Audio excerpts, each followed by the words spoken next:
Advice to a young woman on the pitfalls of becoming a journalist. To Miss Diana Rivers. Your interesting letter regarding your future plans has been food for my thoughts ever since its receipt this morning. I remember when you were my guest a year ago, that you told me you felt like a big bird in a small cage. Every time you tried to spread your wings, you were bruised by bars. Your home environment, with its few duties and small responsibilities, your church and your charities, fail to give you full opportunity for the exercise of all your vital forces. I knew then that you were longing for a career, and I felt confident that some word would come from you before long, announcing a change in your life. I was prepared for one of two things: that you were to be soon married, or that you had decided to enter the dramatic profession. When a young and attractive woman grows restless and eager for change, she is, unconsciously to herself, sending out a challenge to fate to create new conditions in her life, despite the fact that no male member in the Fate family has ever attained prominence in the eyes of the world, and that the three sisters have claimed so much power over the destinies of the human family. A little investigation will prove that they never make any pronounced move without calling in the aid of Cupid. Cupid is their prime minister, and we all know that prime ministers are the power behind the throne of rulers. When you sent out your eager thoughts for something to happen, to change the monotony of your existence, I knew the Fate sisters were quite likely telegraphing Cupid that his assistance was needed to quiet a small riot in the human family. Once they set Cupid busy with the human heart, the Fates need give it no further attention. When Cupid reports that his work with the heart is finished, then the angel of resignation or the angel of death must finish the task. Knowing you to be particularly fond of the theater as a distraction, I had thought you might essay the role of society actress, confounding appreciation for talent, as so many women do. And when your letter opened with the announcement that you were about to give me a great surprise, I was prepared to hear that you were billed to appear in a walking role with a road company next season, with promises of greater things soon afterward. But I confessed to absolute surprise as I read on and learned that your career was to lead you, not through Lover's Lane, not before the footlights, but along the hurly-burly byways and highways of American newspaper work, beginning with interviews and reporting. Allow me to quote from your letter before me. I do not imagine I have talent save the talent for work. I am, as you know, well educated, as that expression goes today. I have always found expression with the pen an easy mode of communicating my impressions and ideas, and I have a keen sense of humor, and I have, so people tell me, an agreeable personality. I know the value of correct dressing, and I am not oversensitive.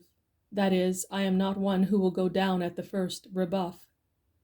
I have the real American spirit, which makes me believe myself as good as anybody, and you know my family name is one to buoy up that impression.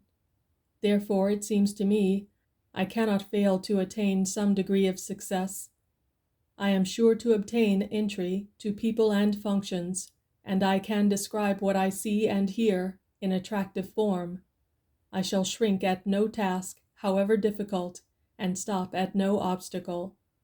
I am determined to make a success as a reporter and a correspondent, and after I have achieved something in that line, I may look to an editorial position, and who knows, but my fertile imagination, coupled with the experiences sure to come, may develop the great American novelist the world is waiting. This is all interesting and admirable reasoning, but having seen much of the world and known much of the various types of young women writers and reporters and correspondents, I feel like discussing the subject of your profession with you. At the instigation, perhaps, of some editor who makes the mistake of thinking success must be reached through sensationalism, you may be tempted to make your pen not mightier, but more cruel than the sword.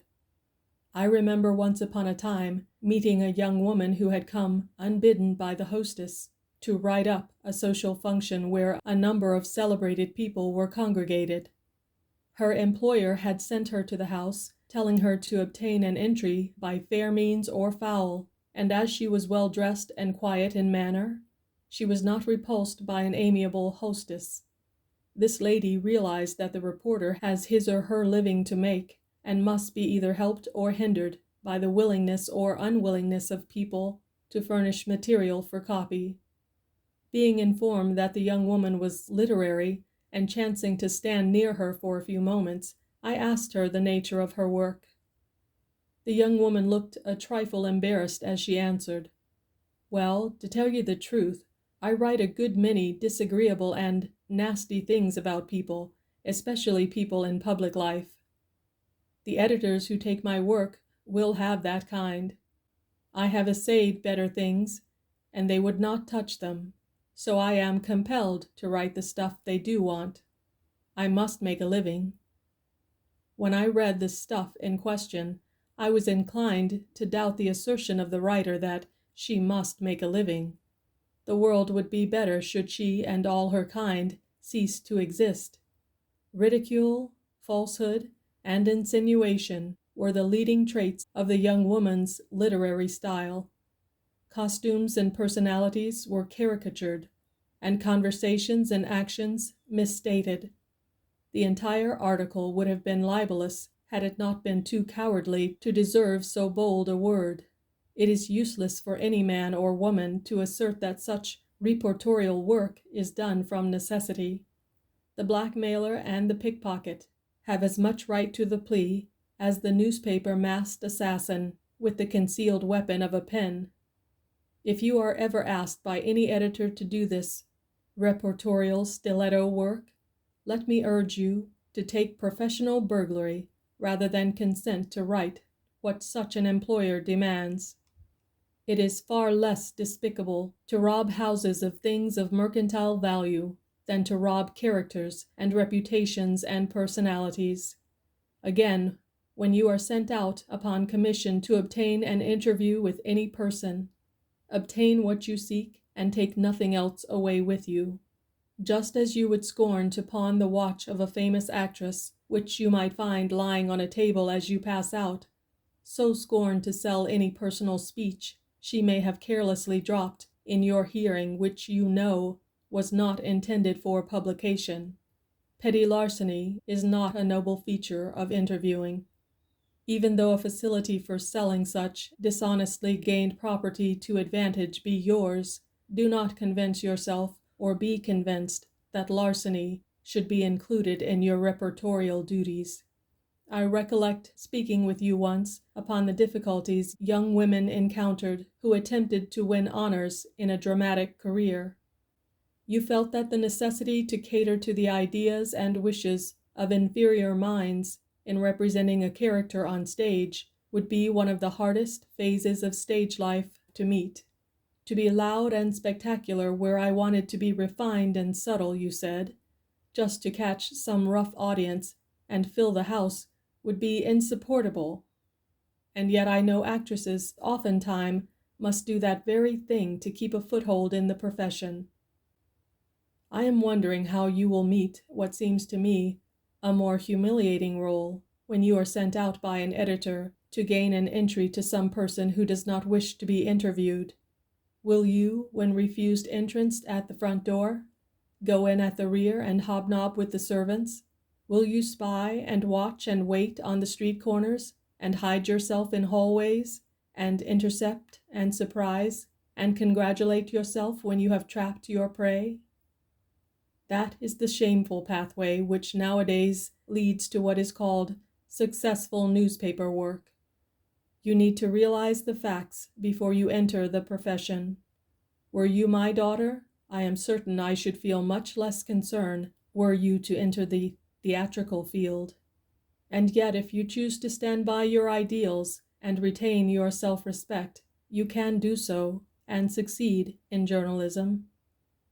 If you have, as you say, observation, expression, humor, and ambition, you can create a style of your own, which will not necessitate the loss of all womanly sense of decency and pride in dealing with your fellow beings. It might be well for you to cultivate and add to the list of your qualities appreciation of all that is best in human nature and worthiest of respect. If you understand the law of concentration and demand, you can obtain an entrance to the people you wish to see through the front hall and a properly engraved card. If that fails, a polite and frank note stating your purpose and intimating your self-respecting ideas of your profession may prove effective.